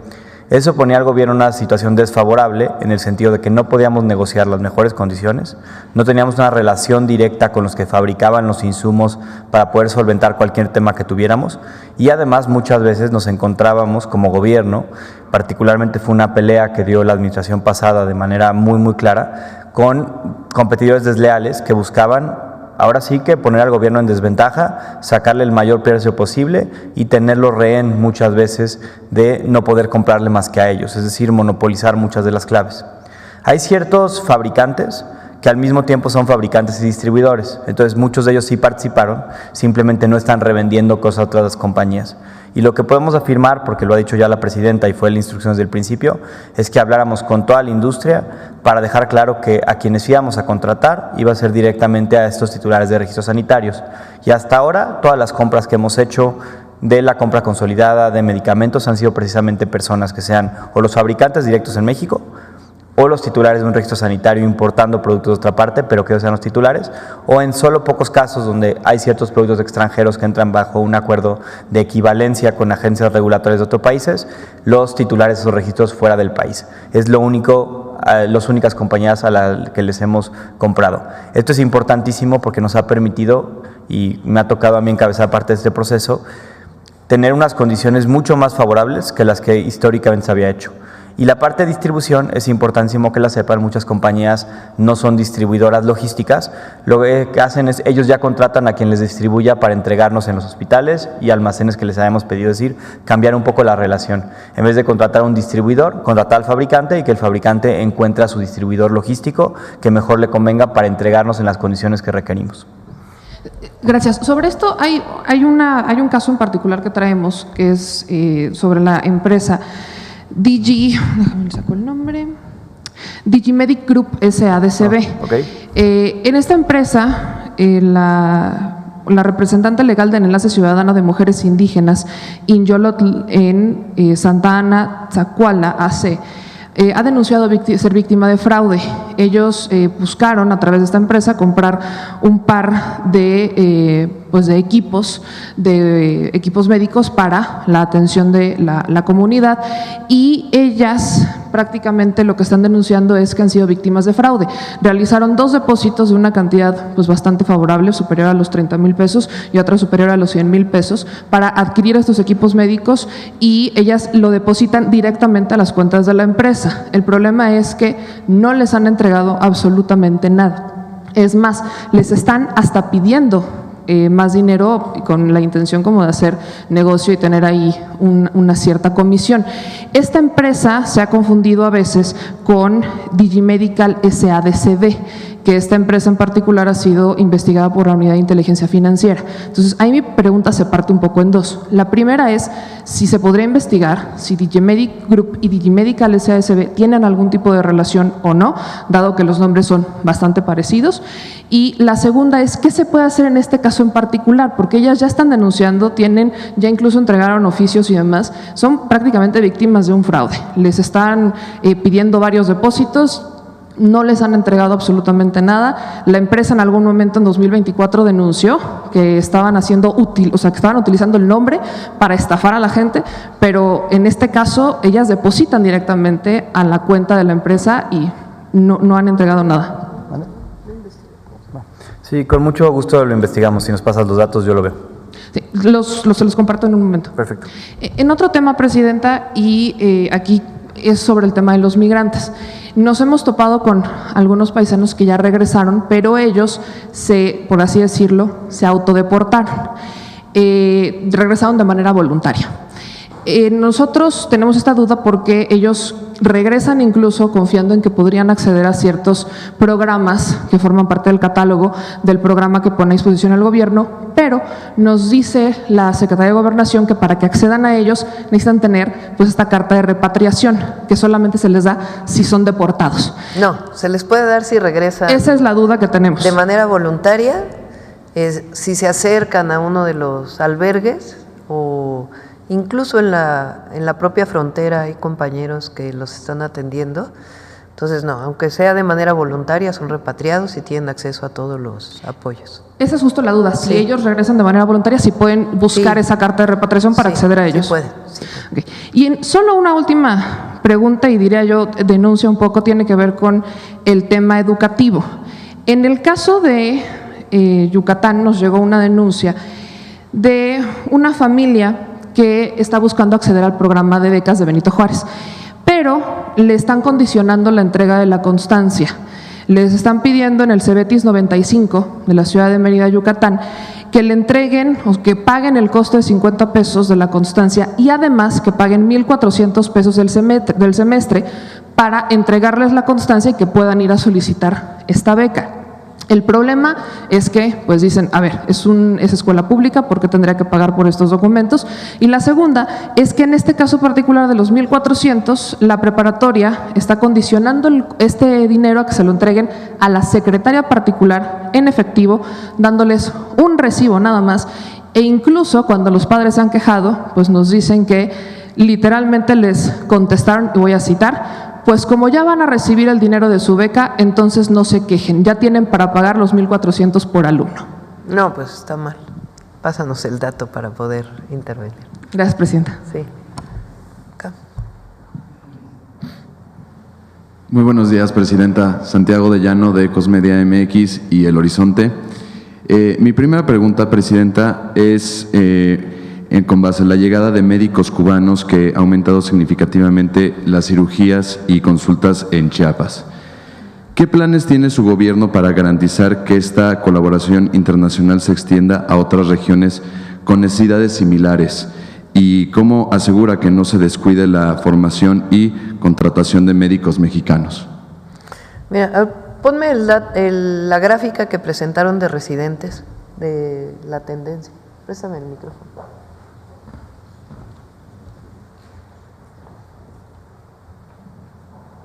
La gráfica, por favor. Miren esta. Este es de solo sector salud. ¿O aquí están todos juntos? Todos juntos. Fíjense la desgracia del neoliberalismo. Durante años se cerró la puerta a médicos, médicas generales que querían especializarse. En esta absurda idea de que si cierras el ingreso, entonces vas a tener estudiantes de excelencia. Esa era la primera. Y la segunda, pues que no daban dinero para becas. Tan sencillo como eso, que además de por sí los residentes tienen ingresos muy bajos o becas muy bajas. Entonces, en el 2011 solamente ingresaban 6,000 personas a la residencia en todo el país. La residencia es la especialidad, dependiendo de cuál va a ser tu especialidad, pues los años de residencia. Hoy se están formando 18,799. ¿Qué cambió? Pues sencillamente un reconocimiento de que el país requiere médicos especialistas y que tienen que formarse en las instituciones públicas. Entonces, claro, llegas al 2020, pandemia, y tienes un problema gravísimo porque no tienes médicos especialistas en el país. ¿Por qué? Porque, bueno, esto estamos hablando del 2011, pero si te vas más para atrás es lo mismo, incluso menos. Dejaron de formarse médicos especialistas en México por una decisión gubernamental. Entonces, claro, llegas al momento actual y dices, a ver, México requiere más hospitales, requiere más centros de salud, pero para eso requieres más médicos. En lo que tú formas a tus especialistas, porque hay residencias, hay especialidades de 4, de 5, de 6 años, ¿no? Entonces, en lo que tú formas a tus especialistas, ¿qué es lo que hizo el gobierno de México y nosotros continuamos haciéndolo? A otras nacionalidades que quieran venir, residentes, especialistas, a nuestro país se les abre la puerta, entre ellos los médicos cubanos. Entonces, no solamente están en Chiapas, están en muchos otros lugares del país. Y mientras tanto que estamos haciendo lo que debíamos de haber hecho siempre y nunca deberíamos de haberlo cerrado, que es formar médicos especialistas en México. Entonces, a diferencia de los 6,000, hoy se están formando 3 veces más, poco más de 3 veces más. Entonces, ¿qué es lo que estamos dejando a futuro? Médicos especialistas para el país. Entonces, eso fue lo que pasó en México, esa barbaridad, esa noche oscura del neoliberalismo, que hizo muchísimo daño, particularmente en el sector educativo y en salud. Enhorabuena, Presidenta. Presidenta, en la Ciudad de México hemos visto ejercicios de comunicación innovadores, como se le conoce hoy en día la chilanguera, que permitan informar de manera directa y asertiva al pueblo sobre temas de interés. ¿Cuál es su opinión sobre este modelo de comunicación y considera viable replicarlo en los demás estados para fortalecer el vínculo entre gobiernos locales y ciudadanía? Ahora sí no conozco el caso. Así es. Ah. Sí, sí. Es correcto. Y a ver, es similar a lo que ocurre en la mañanera a nivel federal. A ver, platícamelo, ¿cómo es? Es un ejercicio, una conferencia de prensa que se realiza los domingos, que sí, efectivamente, ciertos, diputados locales, principalmente de la bancada de Morena, hablan de los temas de coyuntura que se abordaron en las zonas locales. y a veces también, por supuesto, es el ejercicio para desmentir la desinformación de ciertos medios de comunicación. Pues qué bueno que siga. ¿Y qué opina de que se replique en otros estados? Pues ya dependerá de cada bancada, ¿verdad? Pero es muy importante desmentir las noticias falsas y las que no solamente son en las redes anónimas, sino en medios de comunicación reconocidos nacional e internacionalmente. Entonces es importantísimo hablar de las noticias falsas y de la información real. Totalmente. Por último, Presidenta, ante las recientes amenazas arancelarias por parte de la administración estadounidense, ¿cómo planea su gobierno fortalecer la economía nacional y reducir la dependencia comercial con Estados Unidos?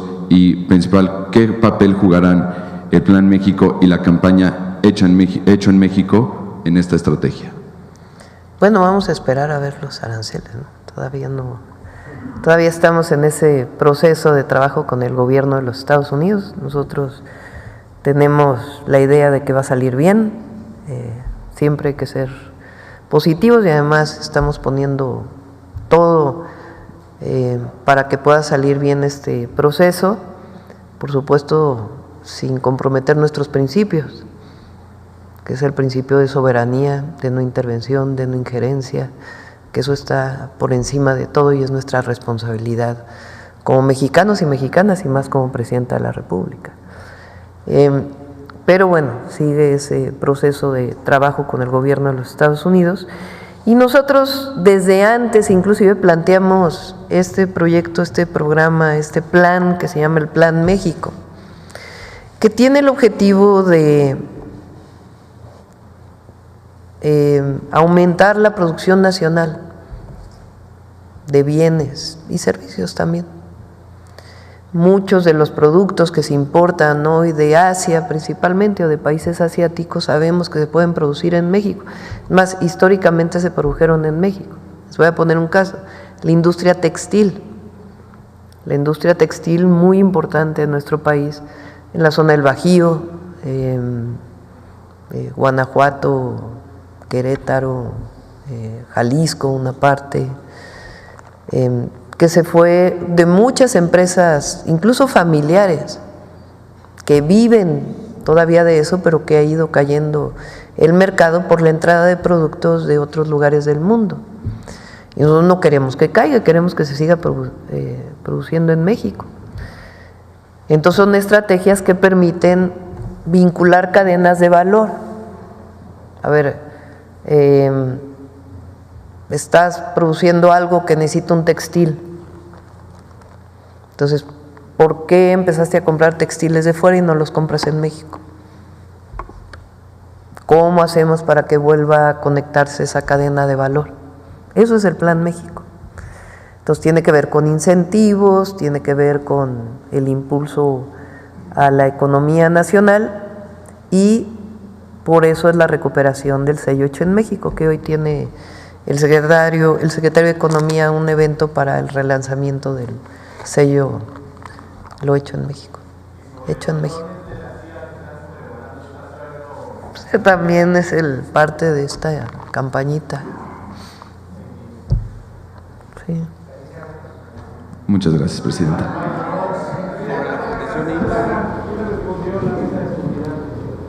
Ya respondió la Fiscalía ayer, que es falso. Pues tiene que contestarlo la Fiscalía, ¿no? Pero la Fiscalía contestó ayer que no era cierta esta noticia de que ya se le había quitado la ficha de Interpol, ¿no? Sí. Sobre salud. A ver, aquí adelante. Gracias, Presidenta. Buenos días. Rodrigo Muñoz, de NX Noticias. Primero, conocer si ayer le dieron algún reporte sobre los acuerdos a los que llegó autoridades con los diferentes grupos de transportistas que estaban tratando de hacer un bloqueo en la mañana y, bueno, al final llegaron a un acuerdo. No sé si le dieron más información al respecto. Hay una mesa de trabajo, porque son distintos temas. Entonces se abrió la mesa de trabajo para poder pues, atender las demandas si es que son atendibles. En segundo lugar,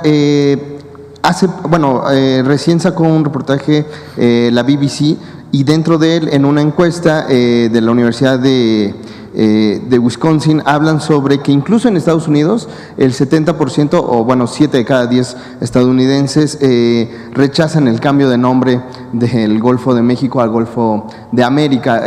Saber su opinión al respecto. A ver, es una decisión soberana del gobierno de Estados Unidos renombrar zonas que son de su territorio. Entonces, repito nuevamente, lo que renombra el gobierno de Estados Unidos a través del decreto del presidente Trump es su plataforma continental, su territorio. Lo que hace mal Google o cualquier otra empresa o cualquier otra persona que quiera nombrar todo el Golfo de México como Golfo de América está equivocado, porque no hay ningún sustento para ello. Nadie puede renombrar la plataforma continental de México o la plataforma continental de Cuba. Entonces, aparte de que la gente no está de acuerdo, en todo caso, lo único que se renombra es las 22 millas náuticas desde la costa de Estados Unidos hacia el Golfo. Nada más. Por eso nosotros vamos a esperar la respuesta de Google, y si insiste en seguir nombrando a todo el Golfo de México, Golfo de América, vamos a hacer una demanda civil, porque nadie puede renombrar, un privado no puede renombrar nuestro territorio con otro nombre. Es un asunto de soberanía y de reconocimiento de nuestro país frente a una empresa privada, por más que sea una plataforma privada. Hay normas internacionales de cómo se nombra, porque al ratito van a cambiar el nombre de un país, un privado. Ok, y finalmente, Presidenta, nos había comentado que nos ofrecería más información respecto a esta iniciativa para la prohibición del maíz transgénico. No sé si tenga. Sí, más a ver detalles. si tienen el texto. Qué bueno que recordaste.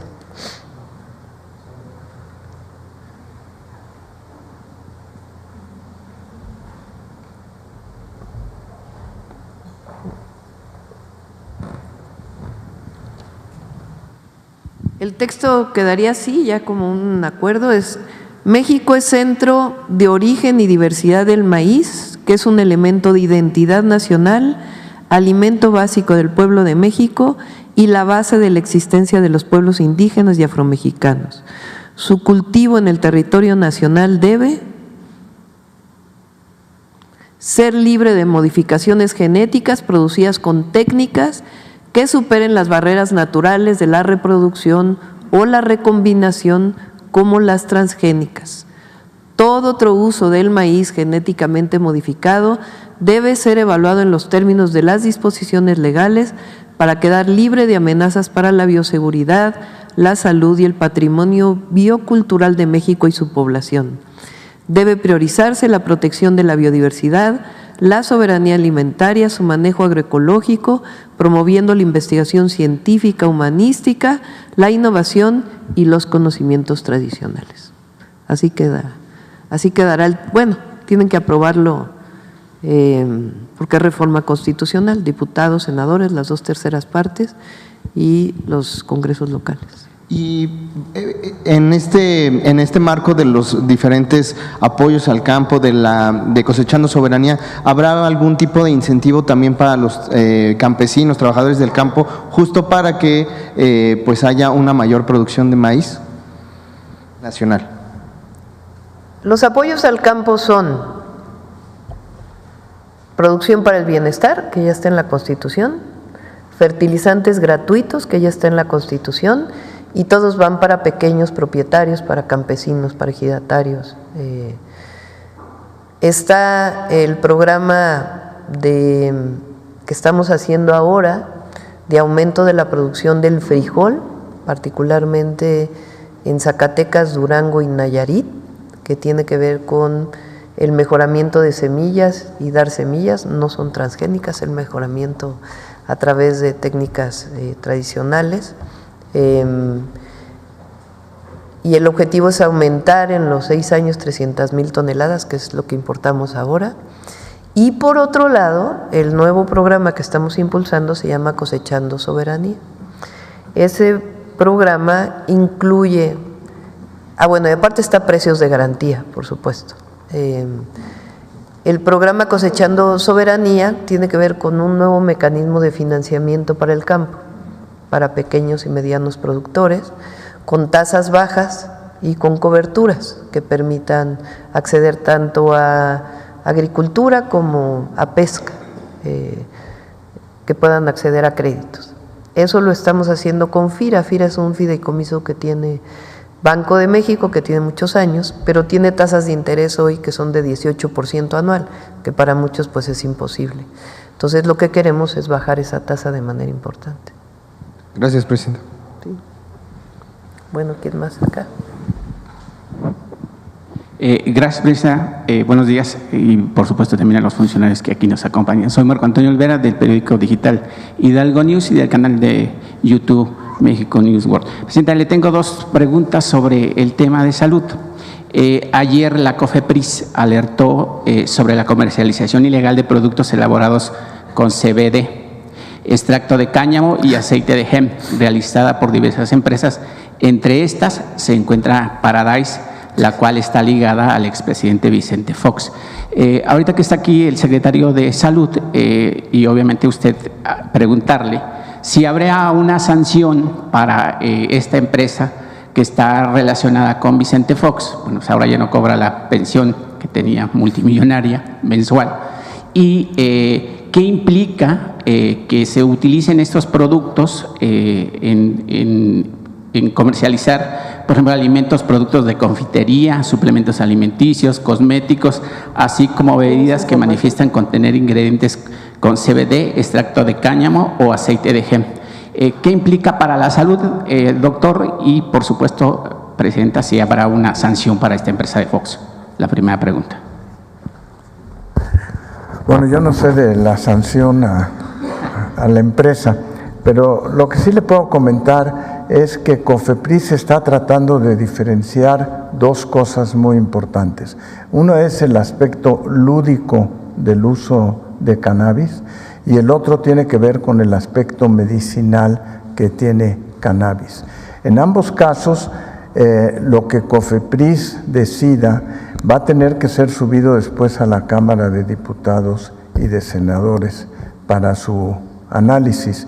Pero es muy importante diferenciar lo que es lo lúdico de lo que es medicinal. Y sí hay dentro de lo medicinal aplicación para el uso de cannabinoides, pero tiene que ser regulado estrictamente y es lo que COFEPRIS está pretendiendo hacer. Y la aplicación de los alimentos, ¿qué puede afectar? Porque digo, vemos a muchas personas que ingestan o consumen este tipo de pues, drogas, digamos, pero pues ella es decisión propia, ¿no? Sí, no hay ninguna decisión. O sea, COFEPRIS, como siempre, hace investigaciones. Entonces, lo que salió en los medios, si quieren, invitamos a la directora de COFEPRIS para que nos informe exactamente a qué se está refiriendo. Pero no hay ninguna decisión que tenga que ver con la legalización. ¿Y la amonestación, digamos, a la empresa? Cualquier empresa que haya hecho uso de de alguna sustancia que no ha sido reconocida por COFEPRIS o autorizada por COFEPRIS tiene sanciones. Entonces, pues ya vamos a ver, vamos a invitar a la directora de COFEPRIS para que nos informe. Gracias, presidenta. Y la segunda pregunta, ayer varios conductores de trailers y obviamente de camiones que transportan perecederos y muchos alimentos que se distribuyen en la ciudad, bueno, desquiciaron de cierta manera la entrada a la capital de la Ciudad de México y bueno, ahí yo me tuve que quedé varado ahí en la caseta de Ojo de Agua Y le pregunto varios temas sobre este. Uno, el primero, que bueno, muchos, y bueno, mis hermanos son conductores de trailers y tortons y demás, y no cuentan con un servicio médico estos conductores. Ayer un reportero le preguntó aquí qué iba a hacer su gobierno con el tema de que generaban pues accidentes en las carreteras y demás. Pues es estigmatizarlos. Ahí habría que ver y platicar con diferentes instituciones, la Secretaría de Comunicaciones y Transportes, el Ejército, por supuesto, la Guardia Nacional. Y en ese sentido, Presidenta, pues también sufren estos compañeros de la carretera que manejan esos trailers a veces hasta 20 o 18 horas de trabajo continua, pues también tienen ahí el tema de pues los sobornos por parte de Ricardo Delgado Reynoso, subsecretario de Movilidad del Estado de México, y por supuesto también el secretario de Movilidad del Estado, Daniel Cibaja González, quienes a través de sobornos y multas onerosas, pues los amedrentan diciendo que les van a quitar sus concesiones para a su vez ellos entregarlos a sus allegados.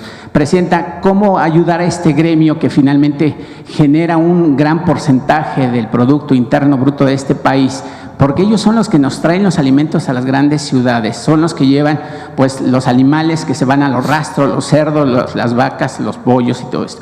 Y son un gremio que está ahí en el oscurantismo, digamos, porque pues en primera no tiene servicio médico, padecen de enfermedades pues de diabetes, enfermedades cardíacas. Yo quisiera saber cuál sería el apoyo de su gobierno ahora que están en un diálogo con pues el Estado de México y la Ciudad de México para ayudarlos en el sentido de que tengan un servicio médico, porque muchos de ellos no tienen el servicio médico, y dos, en las acciones de estos funcionarios que pues los sobornan y los amedrentan. Ahí que lo denuncien y que se proceda, digo. No, okay. No vamos nosotros a proteger a ningún servidor público. Si ese es el caso, pues que se denuncie y se proceda. Son muy distintos. Si tú conoces el gremio, pues es muy diversa las personas que trabajan en el volante, claro, particularmente en la carga. Hay quien tiene su propio vehículo y se contrata, son lo que le llaman el hombre camión, ¿no? Sí. Hay quienes pertenecen a una flotilla de una empresa, una gran empresa que tiene muchos tractocamiones y que contrata a los conductores. Hay asociaciones también de transportistas que se juntan y entonces depende mucho de las características del transportista. El IMSS, pues a lo mejor puedes comentarlo, pues tiene opciones para si tú tienes tu propio transporte y deseas cotizar al IMSS para poder tener seguridad social, pues lo puedes hacer y hay mecanismos que los puedes hacer. Si participan o si son contratados por alguna empresa, la empresa obligatoriamente tiene que darle seguridad social. Ahora, todos tenemos que cumplir con la ley. Claro. Independientemente de si tenemos un vehículo, si somos parte de una flotilla, si somos parte de una asociación, el vehículo tiene que estar en buen estado, el conductor pues tiene que dormir sus horas para poder estar en buenas condiciones, no debe tener ingesta de absolutamente nada. Sí, claro. Esa es una parte que le corresponde a la autoridad, que todos cumplan con la ley independientemente de qué tipo de servicio estén dando, de acuerdo con la propia ley del autotransporte federal. Ahora ya la seguridad social, no sé si quieres comentar algo, Zoe. Sí, muchas gracias, Presidenta. Y efectivamente, para un sector muy grande de transporte de carga, que efectivamente son dueños de sus propios vehículos, trailers, volteos, etcétera. Desde el 2020 se inició el piloto y ahora desde el año pasado ya es ley el esquema de persona trabajadora independiente. ¿Qué significa esto? Cuando una persona trabaja por su propia cuenta y que puede inscribirse en el Seguro Social al régimen obligatorio, pero de manera voluntaria. Es decir, un dueño de un tráiler puede cotizar en el IMSS pagando la cuota obrero y la patronal, digamos, siendo él su propio empleador, es un trabajador por su cuenta. ¿Cuál es la gran ventaja? Porque este esquema había existido como el seguro de salud para la familia y demás, que a la hora de que esa persona se asegura y paga su cotización, primero, si tuvo semanas cotizadas en algún momento de su vida porque trabajó en alguna empresa y tuvo una relación obrero-patronal, entonces recupera todas esas semanas y no empieza de cero. Eso les permite aspirar a una pensión, a una jubilación, que es parte de la seguridad social. Segundo, a la hora de inscribirse y hacer este pago, inscribe a todo su entorno familiar, el que tiene por derecho en el seguro social, es decir, las parejas, los hijos menores de 16 años, los hijos hasta los 25 cuando están estudiando en un plantel de educación superior público, o los padres, las madres cuando hay codependencia o cohabitación. Entonces, a diferencia de antes, que solamente se aseguraba la persona y después cada integrante de su familia se tenía que ir integrando, ahora con un solo pago se accede a todo. Y no solamente es al seguro de enfermedades y maternidad, es decir, al servicio médico, sino también a las otras prestaciones. Incapacidades, por ejemplo, que es una de los seguros. Las guarderías, ahora centros de educación y cuidado infantil, si tienen hijos entre los 43 días y los 4 años de edad, riesgos de trabajo, enfermedades de trabajo, seguro de vida, etcétera. Entonces, sí es una gran opción. Ahorita ya tenemos casi 300,000 trabajadores y trabajadoras independientes de todos los rubros. Pero, por ejemplo, para un hombre camión, ahora seguramente también mujeres camión, que hay muchas conductoras también de tráiler, pues puede ser una ventaja. Ahora, hay otra parte que, como lo ha mencionado la presidenta, cuando es una flotilla, una empresa formalizada, tiene la obligación de tener seguro social. Y también están los esquemas que viven dentro de la SCT de los exámenes toxicológicos para la emisión de las licencias. Hemos platicado muchas veces con la Secretaría de Comunicaciones, ahora de Comunicaciones, Infraestructura y Transporte, para poderlos apoyar. Seguramente los seguiremos haciendo para concretar algo, porque sí, como se ha mencionado también aquí por parte de la presidenta, también hay ciertos elementos de la licencia que tienen que ver con que pasen exámenes toxicológicos y temas de verificaciones de salud. Y esto aplica también para pilotos de avión, de helicóptero, en fin. Entonces, creo que hay que seguir en esa colaboración, pero en la parte de aseguramiento pues están esas dos opciones. Y también es importante, como a todos los trabajadores y trabajadoras, que cuando estén trabajando en una empresa, y lo mismo aplica para los periodistas, y no estén cotizando como debe de ser, pues lo denuncien, porque no es una dádiva, no es una generosa concesión del empleador, es un derecho tener seguridad social cuando existe la relación obrero-patronal. Gracias. Y la última pregunta, presidenta, ¿qué ha pasado con la campaña de que no se vendan alimentos afuera de las escuelas? Porque es mejor prevenir que curar. Yo no soy médico, pero creo que es mejor prevenir que curar.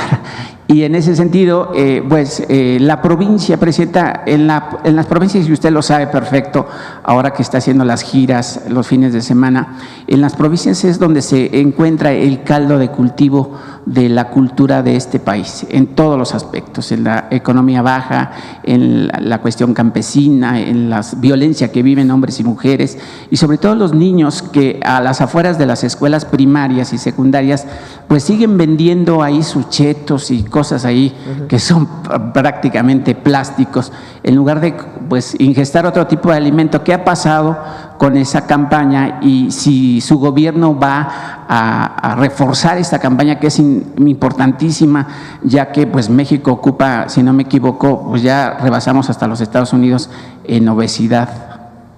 Vida saludable es parte del programa de educación. Recuerden que no sé qué fecha es, creo que es marzo, ¿no? Que se dejan de vender productos chatarra, o de vender o repartir o dar productos chatarra dentro de las escuelas. Ya hay una campaña que está en proceso y de apoyo a las cooperativas, que son las que normalmente dan estos alimentos a la hora del recreo para que se sepa qué tipo de alimentos sí, qué tipo de alimentos no. Entonces este proceso va. Y habría que ver pues la parte de fuera de las escuelas, ¿no? Que también normalmente le toca regularla a los gobiernos estatales, pero pues habría que revisar cómo podría normarse esto, ¿no? Ok, gracias, presidente. Buenos días. Ya lo dejamos ahí, 9:22, se cierra. A ver, una más acá. Buenos días, presidenta. María José Alonso de Canal 22. Sobre lo que presentaba el subsecretario Eduardo Clark, saber porque veíamos que en el aumento de plazas para residencias médicas, la especialidad que más aumentó fue precisamente la medicina familiar. Entonces, conocer cuál es el rol de las médicas, los médicos familiares, especialmente en el programa de prevención y promoción de la salud. Y si me permite una última, también pues ya veíamos en las gráficas qué fue lo que hizo el neoliberalismo con esto y pues eran mucho más limitadas las plazas a las residencias médicas. Y entonces saber qué necesita hacer el Estado para formar cada vez más profesionales de la salud con vocación de servicio público y que opten pues por poner todos sus conocimientos al servicio de la gente en la salud pública antes que optar por el sector privado. Muchas gracias. Médico familiar pues es el que atiende principalmente en la atención primaria de la salud. No sé si quiera explicar la diferencia entre, por ejemplo, un médico general y un médico familiar o médica. A ver, el médico familiar tiene como función no nada más el cuidado de una persona, sino que tiene el cuidado de una familia. Tiene que tener un conocimiento de pediatría, de ginecología, de medicina, o sea, tiene que tener un conocimiento distinto al que tiene un especialista de otro tipo. Es muy importante el médico familiar y por eso ven ese número de plazas que se están ofertando, porque lo hemos dicho aquí en otras ocasiones, si alguien tiene a un paciente que tiene diabetes, pues es necesario investigar a su familia antes, que eso es la atención primaria, antes de que ocurra la enfermedad. Aquí mismo hemos platicado que 40% de las personas en México no saben que tienen hipertensión arterial. Entonces, el médico familiar es la base de poder hacer medicina preventiva y atención primaria, reconocer los riesgos que tiene una persona antes de que tenga que acudir a la atención de un médico especialista. Es muy importante la medicina familiar. Y la idea es esta, es que no solamente se formen, sino que los contrates después.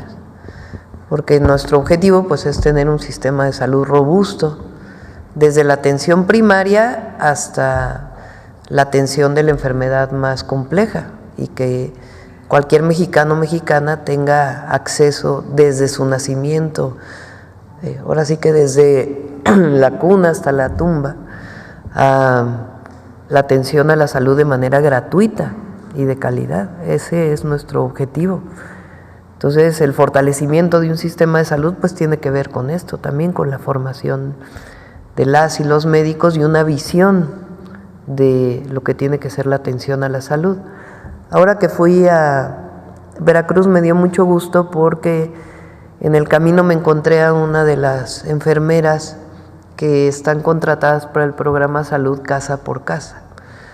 Recuerden que este es un programa nuevo que inicia en febrero y el objetivo que tiene es visitar a todas y a todos los adultos mayores y personas con discapacidad una vez al mes o una vez cada 2 meses.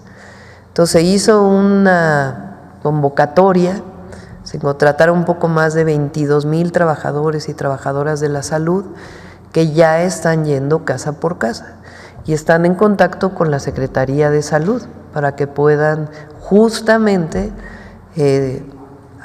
revisar a las personas adultas mayores y ver si tienen algún problema de diabetes, hipertensión o alguna otra tipo de enfermedad que pueda atenderse a tiempo y que no tenga que tener consecuencias fatales. Entonces es parte del programa de prevención. Bueno, ahora sí ya, nos vamos. Nos vemos mañana. Buen día a todos y a todas.